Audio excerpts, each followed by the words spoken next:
SIR ವಿಚಾರ ಯಾಕೆ ತಂದಿರ್ತಕ್ಕಂಥದ್ದು, ನಾನು ವೆಸ್ಟ್ ಬೆಂಗಾಲ್ ಚುನಾವಣೆ ಉಸ್ತುವಾರಿ ವಹಿಸಿದ್ದೆ. ಅದರ ಜೊತೆಗೆ ಏನಾದರೂ SIRನ ಭಾಳ ಪರ್ಫೆಕ್ಟಾಗಿ ಯಾರಾದರೂ ಮಾಡಿದ್ದಾರೆ ಅಂತ ಹೇಳಿದ್ರೆ ಕೇರಳ ರಾಜ್ಯದಲ್ಲಿ ಅವ್ರು ಏನೂ ಮಾಡೋಕ್ಕಾಗಲಿ ಅಷ್ಟು ಚೆನ್ನಾಗಿ ಅಲ್ಲಿರ್ತಕ್ಕಂಥ, ಯಾಕಂದರೆ ಕೇಡರ್ ಬೇಸ್ಡ್ ಪಾರ್ಟಿ ಕೇರಳದಲ್ಲಿ, ಕಮ್ಯುನಿಸ್ಟ್ ಅವರು ಕೇಡರ್ ಬೇಸ್ಡು, ಕಾಂಗ್ರೆಸ್ ಕೂಡ ಕೇಡರ್ ಬೇಸ್ಡ್.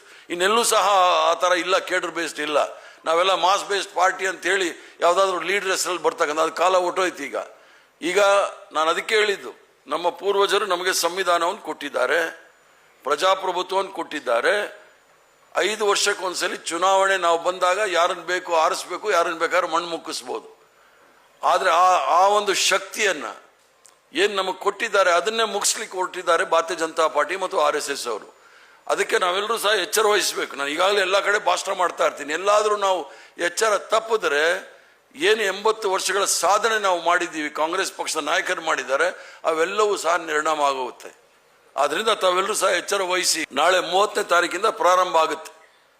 ಅವ್ರು ಎನ್ಯುಮರೇಷನ್ ಫಾರಮ್ನ ಪ್ರತಿ ಮನೆಗೆ ಹೋಗಿ ಕೊಡ್ತಾರೆ, 2 ಫಾರಮ್. ಅವರು ಈಗಲಾಗಿ ಹೇಳಿರ್ತಾರೆ, ಅದ್ರ ಬಗ್ಗೆ ನಾನು ಹೆಚ್ಚು ಹೇಳಕ್ಕೆ ಹೋಗಲ್ಲ.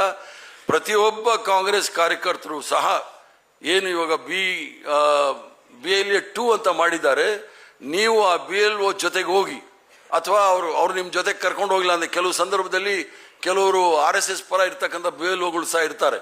ಆದ್ರೂ ಸಹ ತಾವು ಪ್ರತಿ ಮನೆಗೆ ಹೋಗಿ ನಿಮಗೆ ಎನ್ಯುಮರೇಷನ್ ಫಾರಮ್ ಬಂದಿದೆಯಾ ಅಂತ ನೋಡಿಕೊಂಡು ಅದನ್ನು ಯಾವ ರೀತಿ ನೀವು ಭರ್ತಿ ಮಾಡಿದ್ದೀರಾ ಅಂತ ತಿಳ್ಕೊಂಡು ಅವ್ರಿಗೇನಾದರೂ ತೊಂದರೆ ಇದ್ದರೆ ಅವ್ರಿಗೆ ಸಹಾಯಕವಾಗಿ ನಿಲ್ಲೋದೇ ನಮ್ಮ ದೊಡ್ಡ ಸಾಧನೆ ಮತ್ತು ನಮ್ಮ ಪೂರ್ವಜರಿಗೆ ನಾವು ಮಾಡ್ತಕ್ಕಂಥ ದೊಡ್ಡ ಶ್ರದ್ಧಾಂಜಲಿ. ಅಂದರೆ ಅದನ್ನೇ ನಾವು ಮಾಡ್ತಕ್ಕಂಥದ್ದು ಕೆಲಸ.